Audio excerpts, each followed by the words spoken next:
was a season of ups. And the Kings are 5-1 for the first time since 1999. Oh, boy! But it was also a season of lows. Breaking news out of Sacramento, the Kings have reportedly fired head coach Mike Malone. With the All-Star break here, the Sacramento Kings have made it official, announcing today that they've relieved Tyrone Corbin of his head coaching duties. You think it gave these guys an excuse? We're not going there. Same team that was winning, the same guys in the locker room now. Even with the highs and the lows, one thing has stayed loyal throughout. Sacramento's pride. We look back at the season and ahead towards the future. I'm excited about the possibilities. It's the Kings Season Review Show. Right now on Comcast Sportsnet.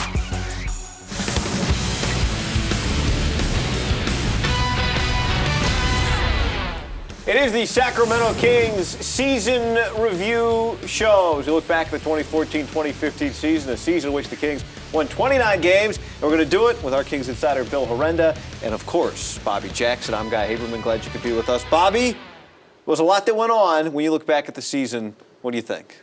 You know, Guy, I think a lot of things that come into play with the Sacramento Kings is the up and downs that they've had, the three coaches, the inconsistent play, and hopefully they can continue to get better, but also work on that during this offseason and make some drastic changes with the roster.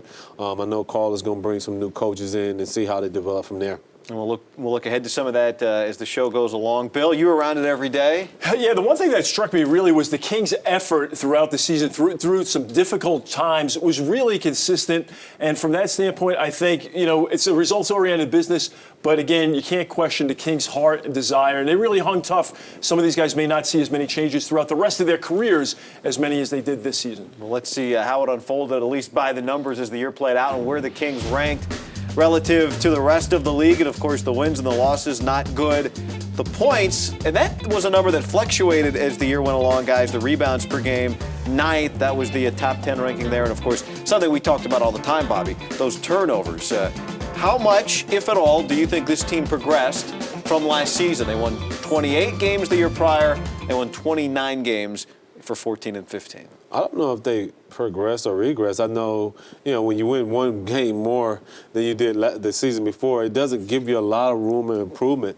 I can't say that, you know, Mike Malone in the beginning of the season, he had these guys playing Kings basketball, playing at a high level, defending at a high level, and scoring the basketball. So, you know, it kind of slacked off once he got fired. But with George Karl at the helms now, I can look for this team to be in the top 10 in scoring throughout each and every year.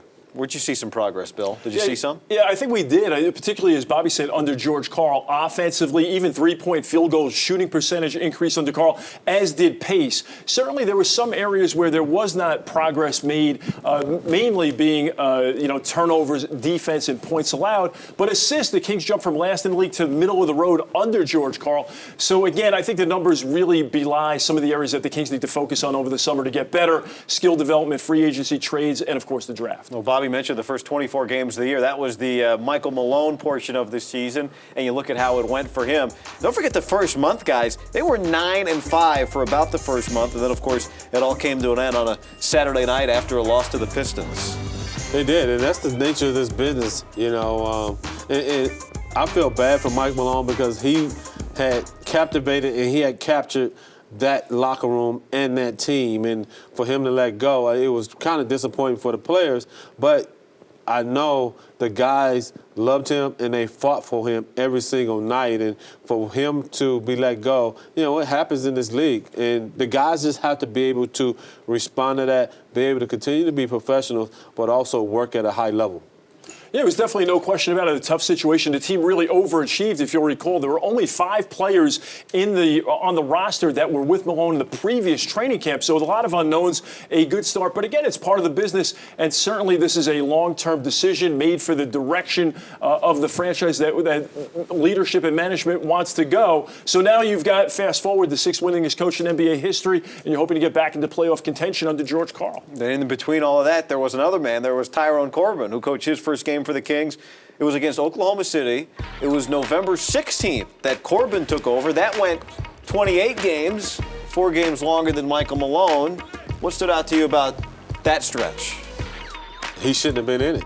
That what stood out. I think, all the things that the King has been through, especially with Demarcus being out with the viral meningitis, it wasn't fair to Malone. But Corbin came in and did a great job. Don't know if he captured the locker room like Mike Malone did, but he was thrown into a situation. He was an assistant coach, and then trying to implement your game plan into a locker room that's already has one. That's the tough and most difficult part about being a coach, coming in half season and trying to get these guys to buy into what you believe. Well, and then there was George Karl, and this captivating locker room. This was one of the big NBA stories going into the All-Star break. He was introduced February 20th. It was a Friday night that he coached his first game and coached the second half. Bill, what changed?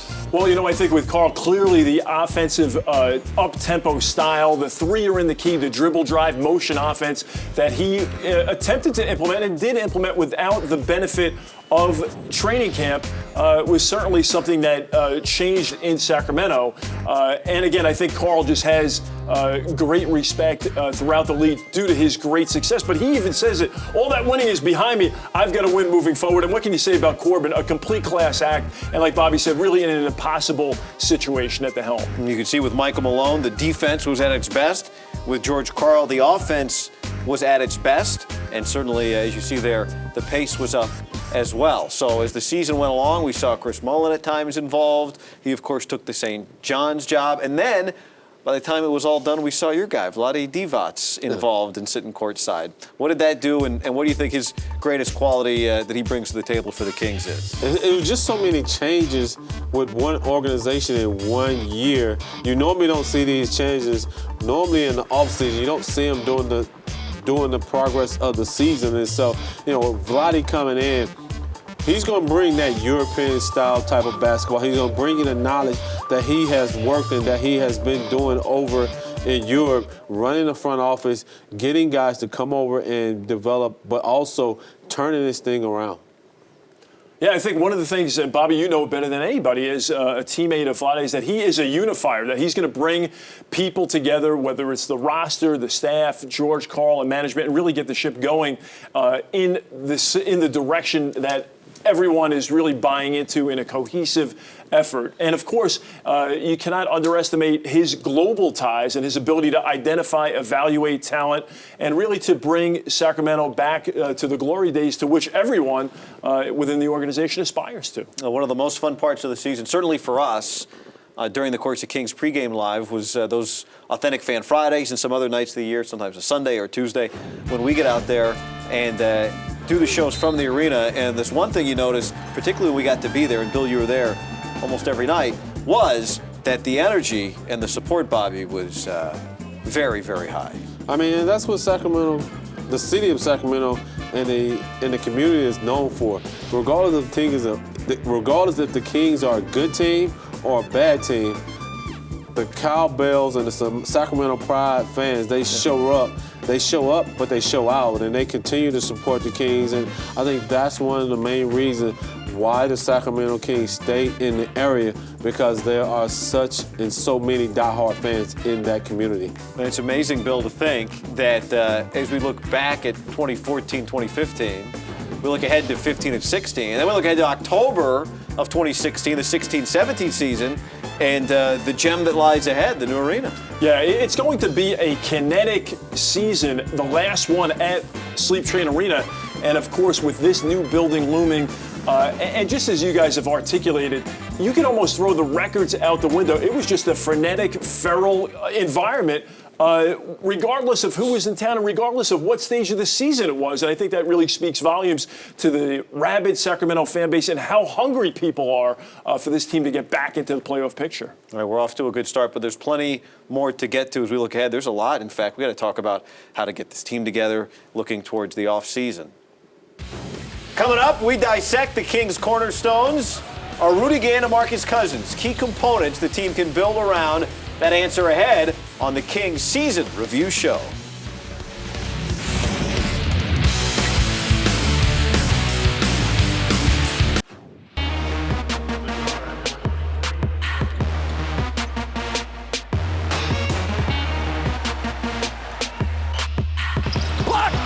Cousins. Oh, is that a thing of beauty? Here's Rudy Gay. Look out below!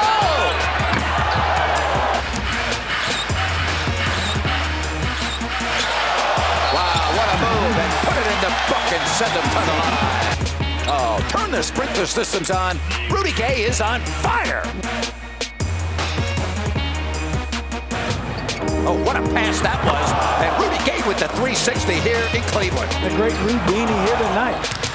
What a block by Cousins. Oh, boy. Look out below. Rudy Gay. Oh, that was ridiculous. Cousins. Full out of stage. Look out below.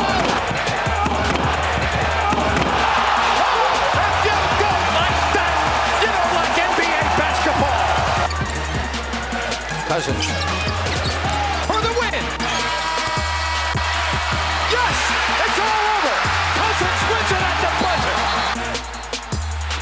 Well, they are part of the FIBA Team USA Championship last summer. Demarcus Cousins and Rudy Gay. You take a look at their final season stats, and the yellow means a career high. So there are a number of career highs for those two. So, gentlemen, let's start with the big man, Demarcus Cousins, who had some ups and some downs, as you've described, but the ups were so high. When you think back on Demarcus' season, Bobby, what stands out? You know, I think his way he has directed this team and where he's going. You know, I think I want to see him grow more as a young talented guy in this league. At the end of the season, you can see how he started to change the game on both ends of the floor. And if he can continue to do that with blocking shots, rebounding, getting triple doubles, I see big and bright things for this young center in this league. Yeah, I mean, Demarcus putting up prodigious numbers, a top 5 guy in the NBA, not only in scoring and rebounding, but also tying for third with 47 double-doubles. And he only played 59 games, missing a bunch due to illness and injury. The sky really is the limit for Demarcus. And I think what we learned is that he can thrive in George Karl's system. There was a little bit of conversation around that. I think he can play in any type of position, in any type of system. There's really nothing he can't do on the floor. Well, and of course, one of his career highlights, certainly no matter what else happens, will be his first All-Star game. Bill, you were there for it, and it was great to see him be recognized. Of course, Demarcus Cousins, his first All-Star appearance, and it came this season. And you take a look at, some of the Kings All-Stars in franchise history. Peja had the 3, C. Webb had 4, Mitch Richmond had 6. It's the first time you saw one in 11 years, which is pretty remarkable. But what do you think it meant for him and for the franchise, Bobby, to be recognized the way he was? I think this is something that he's been wanting since he stepped in this league, and I think this is the season with averaging 24 points and almost 13 rebounds. He really showed progress and grew as a player. Now, the next phase of him to get to that elite level is making his teammates better, controlling his attitude, and learning how to manage that in the floor of the game. I think if he can do that and limit being active and going at the refs and leaving the refs alone, I think that's going to be the next jump for Demarcus Cousins. I asked Demarcus in Manhattan right after the All-Star game about coming back. He said, listen, if we win, everything else will take care of itself. And, Bobby, you're absolutely right. There are 2 top 5 categories in the NBA he's got to get out of. That would be technical fouls and as well as turnovers. And those are things that with a full training camp under George Karl, he can make those types of adjustments to his game. And again, really limitless ceiling on what Demarcus can do on the floor. Well, and of course, the other guy we looked at to start the segment, and he was there alongside for that FIBA gold medal, was Rudy Gay. And he, over the course of the year, missed some games as well, of course, as Demarcus did. But when it was all said and done, he was 12th in the league in scoring.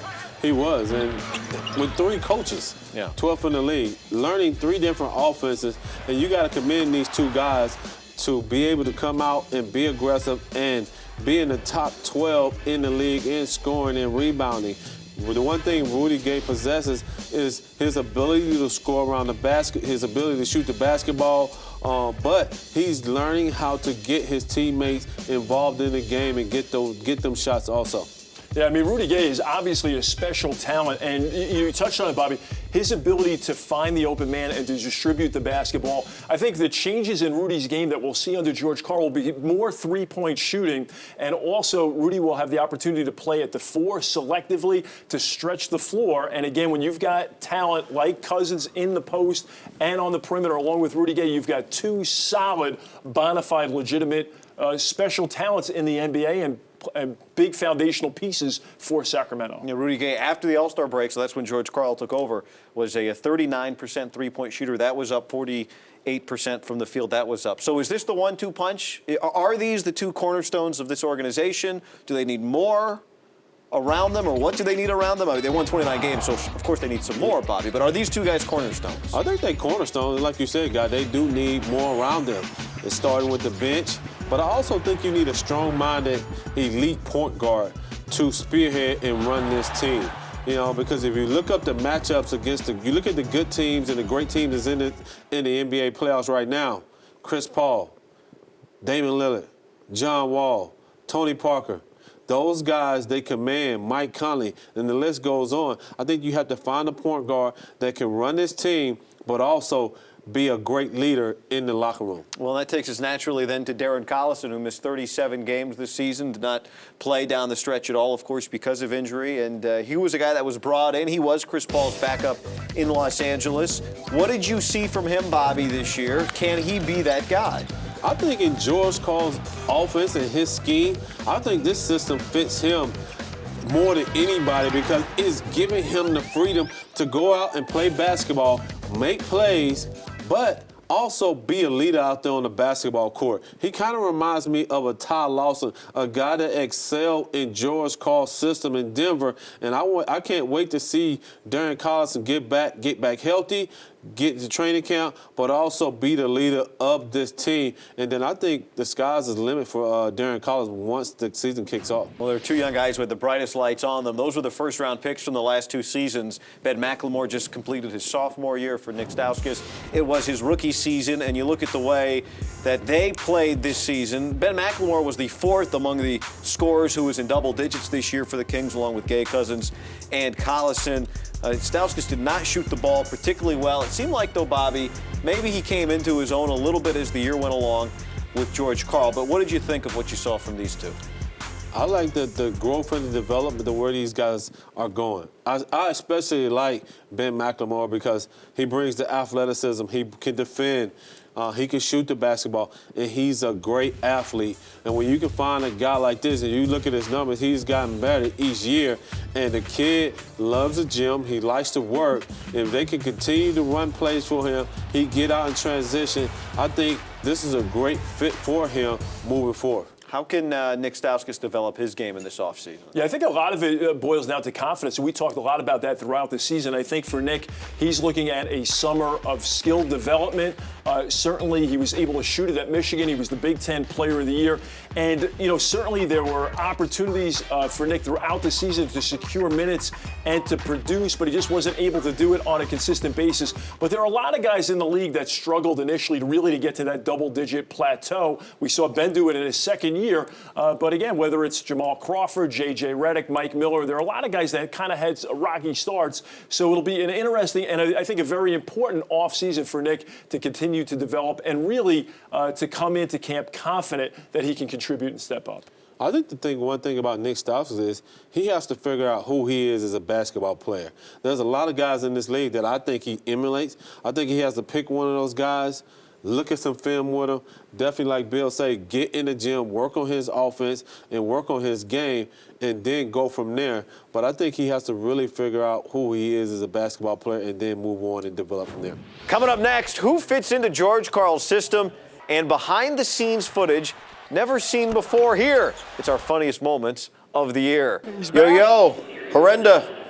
He got a little snot in his nose. On, man? Get your popcorn out, baby. Get your popcorn ready. Are your girlfriend's prettier?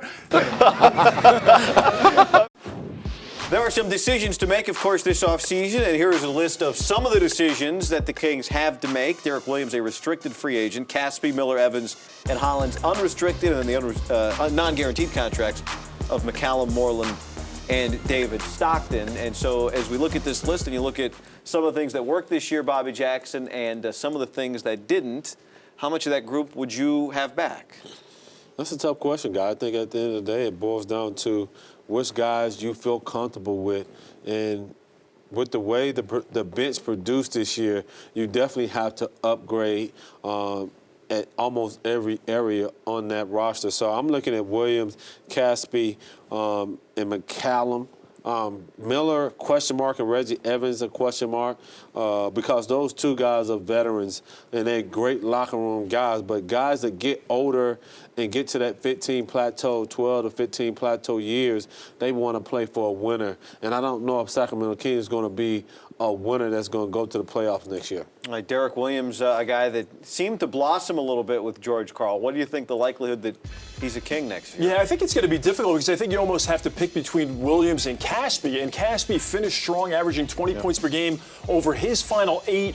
But again, with Williams, I don't think it's not about justifying him being the second pick back in 2011. Can he stick? Can Karl get consistency out of what has been an enigmatic Derek Williams? So I think they have to choose. We know Caspi wants to stay in Sacramento, so perhaps the Kings go Caspi here.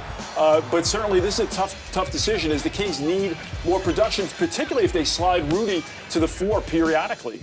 What is the kind of player in the offseason that the Kings are looking for to fit into George Karl's system? What's a necessary skill?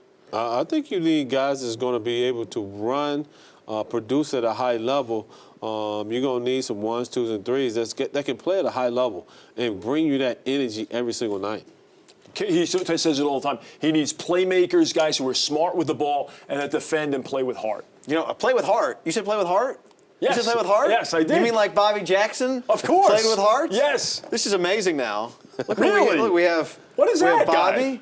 and we have little Bobby. Look at that. Big Bobby? Yep. Little Bobby. Little Bobby That's right there. You got tremendous. the tattoos and everything on there. Man, I do. That is phenomenal. It's the good old days, man. Yes. Bobby's ready. He's not in triple threat position, but he can get in it in a hurry. Absolutely. Look at my head. All right, look at your head. Like, time to go. It is time to go. We had a great year here, boys. It was a lot of fun. And until next season, everybody, we'll see you then. And we hope you enjoy some of the best, some of our highlights of the season.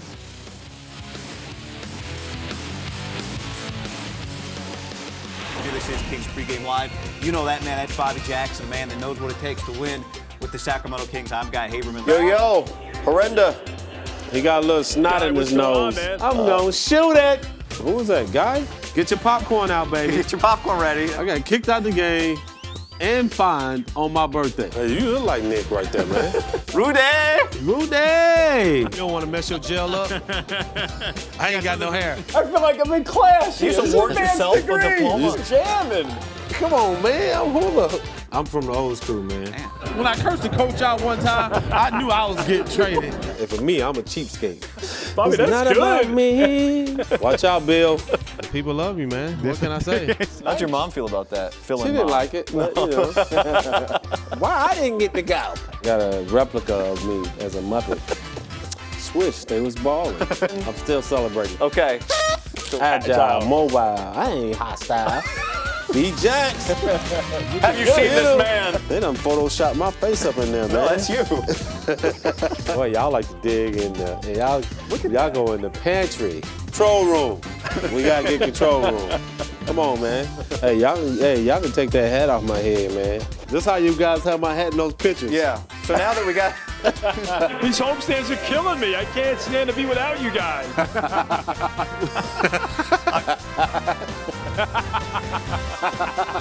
Time to go to Insider with Bill Herenda. It's not you. It's not about you. It's about me. I got 2 words I'm hoping to use here. Uh-oh. I'll get that thesaurus ready. See? It's capricious, fickle. The defensive tenacity is ubiquitous through the stat sheet. Do not practice egalitarian defense. A little apocryphal story that That's I a picked pop up. myth. It's halfway through the season. I can't use these banal words. I gotta raise my game. But now, there we go. So, coach, don't use those words. The refs don't know what they mean. This is where you say, I agree with everything Bill said. I agree with Uru's of Bill Herenda. How magnanimous of you. Bill Herenda going through like pages of the dictionary. New Abbey. It's like the Kardashians and the paparazzi. We know that's going to happen. He involved the Kardashians with basketball. He packs the whistle and the thesaurus. I'm not sure in that order. Good vision. Looking for you, looking for Guy. I'm not just another pretty face. I actually do some work. Listen, the three worst things in life are running out of pretzels, ATM fees, and offensive rebounds. How do you get so tan, Bill? Oh, you know what? That's a little secret. I can't give that away. Energy early, defense, and then a big night for Demarcus or Rudy. That's the example. Bill, it is great to talk to you, but it's even better to talk to you tonight. Some people were delighted that I lost my voice. They loved it. They loved it. Some would say it's one of the three best things that could happen here. What I'm doing? I'm doing a steak. What I'm doing, man? I have no idea. I have no clue.